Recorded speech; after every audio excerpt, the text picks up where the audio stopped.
జ్యోత్స్న నిన్నటి ఎపిసోడ్‌లో కార్తీక్ వాళ్ళ హోటల్‌కొచ్చి రచ్చ రచ్చ చేస్తుంది కదా!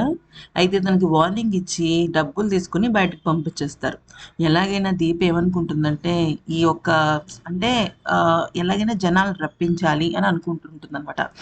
ఈలోపు ఏమవుతుందంటే ఆలోచిస్తుంటే మరోవైపు స్వప్న అలాగే కాశీలిద్దరూ కూడా డాక్టర్‌ని పిలిచి వాళ్ళ డ్యాడీకి ఎలా ఉందో చెప్పమంటారనమాట. అయితే వాళ్ళ నాన్నకేంటంటే ప్రస్తుతం కొన్ ఇంపార్టెంట్ మెమరీ లాస్ అయిపోతాడు. అయితే ఆ డాక్టర్ అంటాడు, "మీకు గతం పాత విషయాలు గుర్తొచ్చాయంటే, అసలు నేను మర్చిపోలేదు. ఈయన నా కొడుకు, ఈమె నా కోడలు" అని చెప్పేసి అంటాడు. కానీ తన తనకి ఎలాంటి ఘటన గుర్తుందో అది మర్చిపోతాడనమాట. అయితే డాక్టర్ అంటాడు, "పర్లేదు. అసలాయన చచ్చిపోవాల్సిన మనిషి గతమే మర్చిపోయాడు. మీరు హాయిగా ఉండండి. తను కోలుకుంటాడని" జెప్పేసి ఇస్తాడనమాట. ఈలోపు మంచం కింద ఒక పేపరు ఉంటుంది. అయితే ఆ పేపర్ ఏంటనేది చూస్తే షాకింగ్ విషయం ఏంటి అంటే దానిలో దీపం బొమ్మ ఉంటుంది. అయితే దీపం బొమ్మను చూసి స్వప్న షాక్ అయిపోతుందనమాట. అంటే ఏంటసలు ఇది ఇలా ఉంది అనేసి షాక్ అయిపోతుంది.